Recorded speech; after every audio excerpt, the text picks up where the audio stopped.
जब आपने hand out study करना है तो आपने ये देखना है कि अपडेटेड होनी चाहिए और यहाँ पे इसका एडिशन जो होनी चाहिए ये 3rd होना चाहिए। और इसके अलावा इसकी जो लास्ट अपडेट अगर डेट देखें तो जिस टाइम मैं वीडियो रिकॉर्ड कर रहा हूँ तो यहाँ पे ये लास्ट एडिशन जो मैंने की है इसके अंदर वो है 20/4/2023। ये जो सारे हैंड आउट्स है ये मैंने खुद बनाए हैं, इसको हाईलाइट वगैरह मैंने किया, फॉर्मेटिंग वगैरह मैंने की है और यहाँ पे इसमें जो भी चेंजेस है आप इसके एंड पे जाके देख सकते हैं। और मैं इन हैंड आउट्स का जो लिंक है ना वो यहाँ पे डिस्क्रिप्शन में दे दूँगा, आप यहाँ से भी डाउनलोड कर सकते हैं।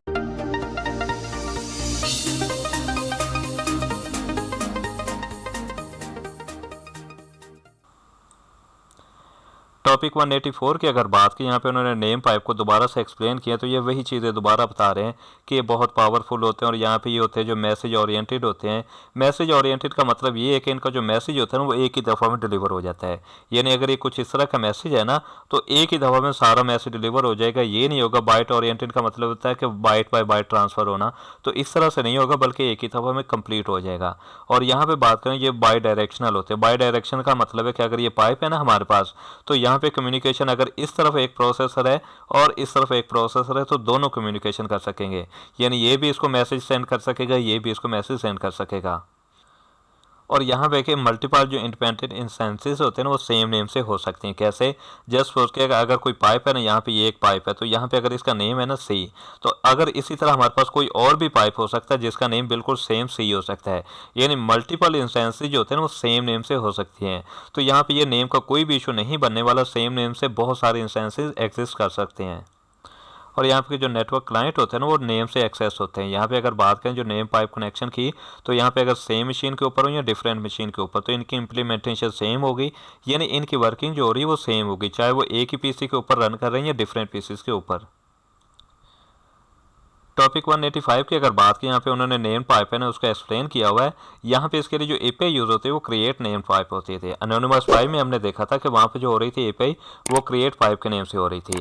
अब जब हम इस एपीआई को रन करेंगे ना तो वहाँ पे जो भी हम नेम देंगे तो वहाँ पे क्या होगा, उस नेम की इंस्टेंस बन जाएगी और उसका हैंडल हमें मिल जाएगा।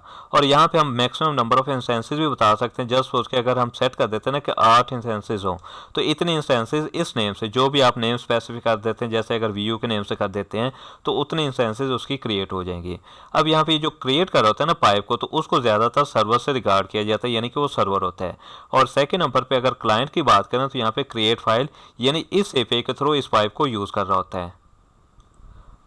तो यहाँ पे उन्होंने इसकी इम्प्लीमेंटेशन दिखाई है कि इसको यूज़ कैसे करना है। यहाँ पे आप इसको स्किप भी कर सकते हैं क्योंकि इस तरह के क्वेश्चन पेपर में नहीं आते। टॉपिक 186 की अगर बात करें तो यहाँ पे उन्होंने इस एपी को कंप्लीट डिटेल से एक्सप्लेन किया हुआ है। तो यहाँ पे अगर बात करें तो क्रिएट नेम्ड पाइप, पीछे जो हमने देखा था एनोनिमस में तो वहाँ पे क्या था, क्रिएट पाइप था और यहाँ पे क्रिएट नेम्ड पाइप। अब सबसे पहले जो आपने चीज़ याद रखनी है वो यही याद रखनी है, इसकी रिटर्न टाइप क्या होगी, तो इसकी रिटर्न टाइप हैंडल होगी। यानी जब सक्सेसफुली जो है ना हमारा क्रिएट नेम पाइप हो जाता है तो वहाँ पे हमें उसका हैंडल मिल जाएगा और यहाँ पे हम उसका नेम स्पेसिफाई करेंगे। यहाँ पे आप कोई भी नेम दे सकते हैं और यहाँ पे नेम की कन्वेंशन भी उन्होंने बताई हुई है कि नेम आप कैसे कर सकते हैं। जो नेम होगा ना वो कुछ इस फॉर्म में होता है, यानी क्या होगा, double slash dot slash pipe और स्लैश और यहाँ पे पाइप नेम। यहाँ पे जो भी आप नेम रखना चाहते हैं ना, जस्ट सोच के कि अगर आप यहाँ पे चाहते हैं CS609 तो आपको यहाँ पे नेम देना पड़ेगा। तो इस तरह से आपको अपना नेम सेट करना पड़ेगा। और यहाँ पे उन्होंने बताया हुआ कि ये जो डॉट है ना, यहाँ पे ये वाला डॉट, तो यहाँ पे लोकल मशीन को जाहिर कर रहा है और यहाँ पे रिमोट मशीन के ऊपर ये वाला पाइप बनाना पॉसिबल नहीं है। सेकंड नंबर की अगर बात करें तो यहाँ पे जो नेम हम सेट कर रहे हैं ना, तो यहाँ पे इसकी जो मैक्सिमम लेंथ हो सकती है वो 256 करैक्टर हो सकती है। और लास्ट पे अगर बात करें तो इस नेम के अंदर बैक स्लैशेस नहीं हो सकते। बैक स्लैशेस क्या होते हैं कि अगर हम यूज़ कर रहे हैं ना तो यहाँ पे बैक स्लैशेस कुछ इस तरह से होंगे। तो अगर हम CS609 कर रहे हैं ना तो यहाँ पे ये वाला इस तरह का कोई साइन है ना वो इसके अंदर नहीं आ सकेगा। और नेक्स्ट आर्ग्यूमेंट की बात करें यहाँ पे D word DW open mode, तो यहाँ पे आपने इसको अच्छे से देखना है, ये आपको लॉन्ग क्वेश्चन में आता है। तो ये पूछते हैं कि DW ओपन मोड को आप कितने तरह से यूज़ कर सकते हैं, तो आप 3 तरह से कर सकते हैं। पहला है पाइप अंडरस्कोर एक्सेस अंडरस्कोर और डुप्लेक्स, यानी कि आप इस एक्सेस में यूज़ कर सकते हैं। सेकेंड है पाइप एक्सेस इनबाउंड और थर्ड है पाइप एक्सेस आउटबाउंड। तो आपने इन 3 चीज़ों को याद करना है और ये आपने लिखना होगा, ये आपको लॉन्ग क्वेश्चन में आता है। और नेक्स्ट आर्ग्यूमेंट की अगर बात करें तो यहाँ पे D word DW pipe mode, यानी कि पाइप मोड क्या होगा, और यहाँ पे आप बताते हैं कि मैक्सिमम इंस्टेंसेस कितनी होगी। तो जस्ट सोच किया कि आपको हो सकता है कि आपको एपीआई कुछ इस तरह से आ जाए कि आपको कह देता है कि इसका आप पूरी एपीआई है ना वो बता देता है, और साथ कहता है कि इसका जो नेम होना चाहिए वो ये वाला होना चाहिए, और मोड आपने ये यूज़ करना है, और यहाँ पे मैक्सिमम इंटेंसिस इतनी होनी चाहिए। तो यहाँ पे जस्ट सोच कहता है कि आपको कहता है कि इसका जो नेम होना चाहिए वो वीयू होना चाहिए। तो अगर वीयू करना है ना, तो आपने क्या करना है, इस पूरे आर्गुमेंट की जगह क्या लिख देना है, सिर्फ वीयू लिख देना है, और इसके बाद कॉमा।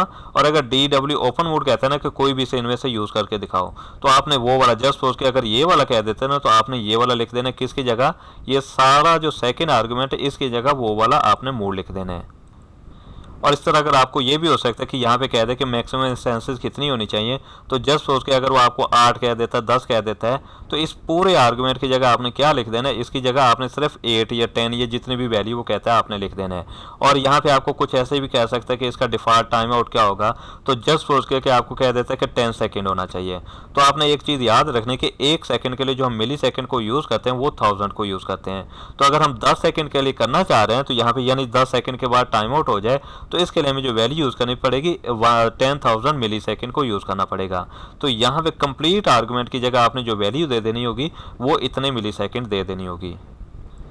और इस तरह बाकी आर्गुमेंट है, यहाँ पे आउट बफर साइज़ क्या होगा, इन बफर साइज़ क्या होगा, सिक्योरिटी एट्रीब्यूट क्या होंगे, तो ये इतने इंपॉर्टेंट नहीं है, आप इन्हें स्किप भी कर सकते हैं।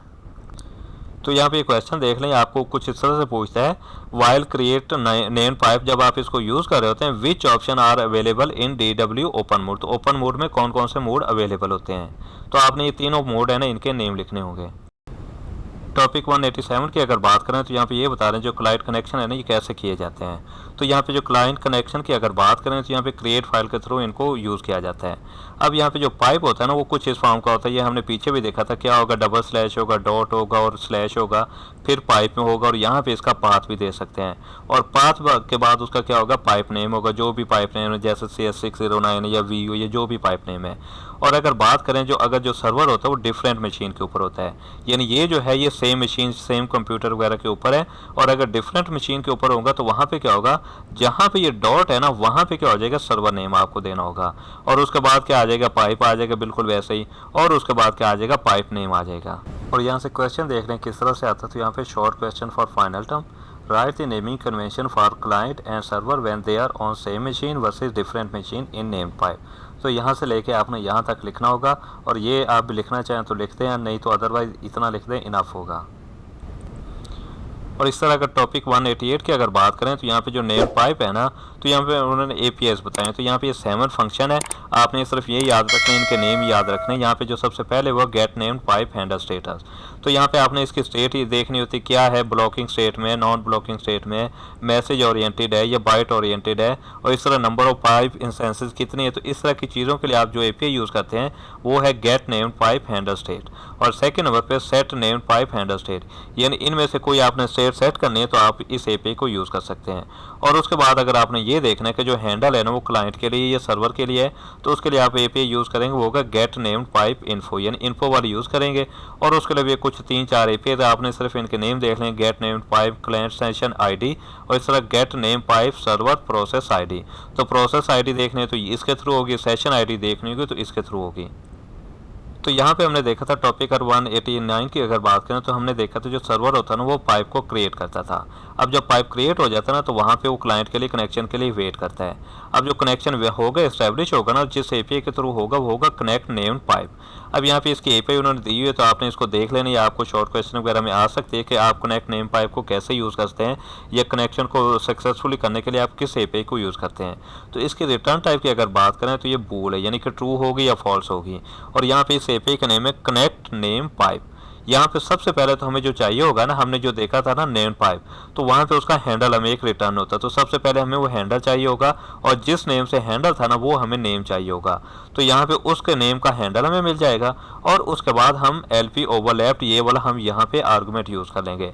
अब अगर LP ओवरलैप की अगर बात करें, यहाँ पे हम इसकी वैल्यू अगर नल सेट कर देते हैं ना, तो इसका मतलब है कि यहाँ पे वेट करता रहेगा, और जैसे इसका कनेक्शन होगा ना किसी भी क्लाइंट के साथ, तो फौरन तौर पे ये ट्रू रिटर्न कर देगा। यानी यहाँ पे ट्रू हो जाएगा कि हमारा जो कनेक्शन है वो सक्सेसफुली हो गया है। लेकिन इसी तरह क्या होता है कि अगर यहाँ पे क्या होता है कि ये जो कनेक्शन कर रहे हैं ना, यहाँ पे इस हैंडल का ऑलरेडी कहीं और कनेक्शन है, तो वहाँ पे क्या होगा कि यहाँ पे फॉल्स रिटर्न कर देगा, यानी यहाँ पे फॉल्स आ जाएगा कि ये कनेक्शन जो है सक्सेसफुली नहीं हो सका।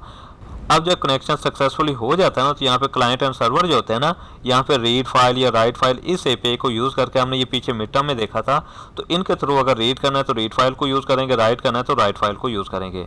और जब डिस्कनेक्ट करना होगा तो नेम से ज़ाहिर है डिस्कनेक्ट नेम पाइप, इस एपीआई को यूज़ करेंगे और उसके बाद यहाँ पे इनका जो कनेक्शन है या जो पाइप है ना वो ख़त्म हो जाएगा। और इसी तरह अगर इन्होंने वेट करना है यानी सिंक्रोनाइजेशन पर्पज़ के लिए, तो यहाँ पे वेट नेम पाइप इसको भी यूज़ कर सकते हैं। टॉपिक 190 की अगर बात करें, यहाँ पे इन्होंने प्रोसेस बताया हो कि यहाँ पे क्या होता है, जो सर्वर है वो कैसे कनेक्शन करता है। तो सर्वर क्या करता है, सबसे पहले एक क्लाइंट कनेक्शन को करता है, क्रिएट करता है, उसके बाद क्या करता है, कम्युनिकेशन को स्टार्ट कर देता है। अब जब यहाँ पे क्या होता है, जो क्लाइंट होता है वो डिस्कनेक्ट कर जाता है, तो वहाँ पे अगर ये रीड फाइल या राइट फाइल करता है तो वहाँ पे क्या होगा, ये फॉल्स का मैसेज रिटर्न हो जाएगा, यानी पाइप तो क्लोज हो गया, तो वहाँ पे क्या होगा, रीड फाइल करेगा या चाहे राइट फाइल करेगा तो वहाँ पे क्या हो जाएगा, फॉल्स रिटर्न हो जाएगा। अब यहाँ पे क्या होगा, सर्वर साइड होगी वो भी डिस्कनेक्ट हो जाएगी, वो भी अपना कनेक्शन को क्लोज कर देगी और उसके बाद जो सर्वर होगा ना वो किसी नए क्लाइंट के साथ कनेक्शन करने के लिए तैयार होगा। तो यहाँ पे उन्होंने इसका कोड वगैरह से समझाया, इतना इंपॉर्टेंट नहीं, आप इसे स्किप कर दें। और यहाँ पे उन्होंने बताया जो सीक्वेंस है ना क्लाइंट का, वो क्या होगा, सीक्वेंस क्या करेगा कि सबसे पहले सर्वर के साथ कनेक्ट होगा और यहाँ पे जो कम्युनिकेशन करेगा ना वो क्रिएट फाइल, हम ये बहुत बार देख चुके हैं, जो क्लाइंट करेगा इस फाइल के थ्रू करेगा। अब यहाँ पे ये जो रीड या राइट ऑपरेशन जो भी करेगा, रीड या फाइल या राइट फाइल के थ्रू करता रहेगा। और जब यहाँ पे क्या होगा कि यहाँ पे इसका जो कनेक्शन है वो डिस्कनेक्ट हो जाता है, जब भी चाहे वो सर्वर करता है चाहे वो क्लाइंट करता है, तो वहाँ पे जब डिस्कनेक्ट हो जाता है तो वहाँ पे क्या होता है कि जो हमारा क्लाइंट होता है ना वो किसी न्यू सर्वर के साथ कम्युनिकेशन के लिए अवेलेबल होगा, यानी कोई नया सर्वर इसके साथ कम्युनिकेशन के लिए दोबारा से कनेक्शन कर सकेगा। तो इसके साथ ही हमारी CS 609 की जो सीरीज़ है वो एंड हो जाती है। उम्मीद है आपको ये सीरीज़ पसंद आई होगी। तो मैं आपसे रिक्वेस्ट करता हूँ कि आप मेरे चैनल को शेयर करें, सब्सक्राइब करें और अपने दोस्तों के साथ भी शेयर करें। मिलते हैं किसी और सीरीज़ में। अल्लाह हाफिज़।